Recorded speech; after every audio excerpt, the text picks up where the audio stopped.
मेरी बड़ी बहन, मेरा दूसरा भाई और मैंने मिलकर गहरे समुद्र की अजीब मछलियों का एक एक्वेरियम खोला। बहन पैसे संभालती थी, भाई पूरा काम देखता था और मैं समुद्र में जाकर मछलियां पकड़ता था। 2 साल बीत गए, हमारा काम बहुत अच्छा चलने लगा। हमने करोड़ों रुपए कमा लिए, लेकिन जब मुनाफा बांटने का दिन आया तो मेरी बहन ने मुझे सिर्फ 8,000 रुपए दिए। उसने कहा, ये 2 साल का तुम्हारा हिस्सा है। मैं हैरान रह गया, सिर्फ 8,000? लेकिन मैंने कुछ नहीं कहा।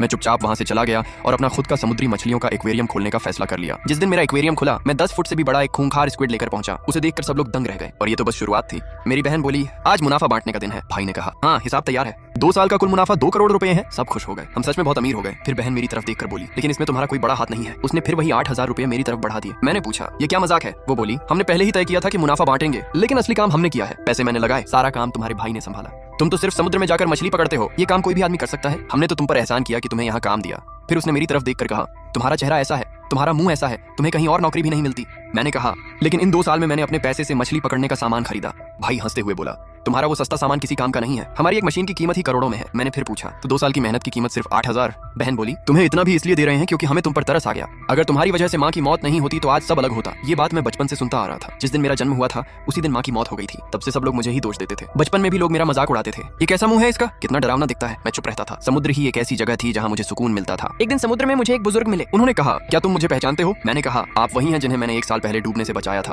उन्होंने मुस्कुराकर कहा, हाँ, मैं तुम्हारा शुक्रिया अदा करने आया हूँ। मैं बोला, मैंने तो बस आपको किनारे तक पहुंचाया था। उन्होंने कहा, मैं तुम्हें एक तोहफा देना चाहता हूँ। फिर उनका पोता आया, उसने कहा, मेरा नाम जॉन यू है।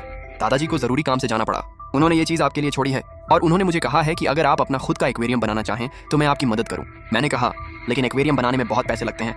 जॉन बोला, पैसों की चिंता मत करो, जगह, सामान, स्टाफ सब हम देंगे। आपका काम सिर्फ मछलियां पकड़ना होगा। एक्वेरियम आपके नाम पर होगा और पूरा मुनाफा भी आपका होगा। मैंने पूछा, तो आपको क्या मिलेगा? जॉन बोला, जब आपका काम अच्छी तरह चलने लगेगा तब दादाजी आपसे एक छोटा सा काम कहेंगे।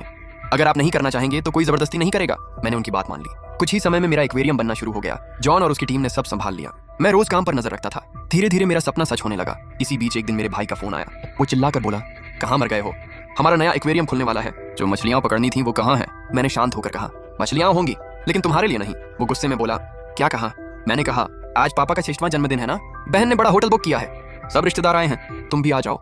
मैंने सोचा, अभी मेरा काम पूरा नहीं हुआ है, इसलिए अभी इन लोगों से रिश्ता पूरी तरह नहीं तोड़ सकता। वैसे भी पापा से मिले हुए लगभग 1 साल हो गया था। मैं चला गया। जॉन बोला, क्या मैं भी अंदर चलूं? मैंने कहा, नहीं, मैंने पापा के लिए शराब और सिगरेट खरीदी है और उन्हें समुद्री मछली पसंद है। मैं उनके लिए 2 बड़ी जंगली मछलियां ले जाता हूँ। जैसे ही मैं अंदर गया, सब मुझे देखकर हंसने लगे। एक आदमी बोला, अरे ये भी आ गया। दूसरा बोला, देखो इसकी हालत। मैंने देखा कि मेरे लिए कोई सीट भी नहीं थी। तभी मेरी माँ जैसी एक बुजुर्ग औरत बोली, इधर आकर बैठ जाओ। मैं बैठ गया।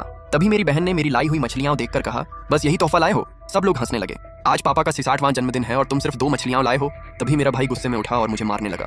पापा बोले,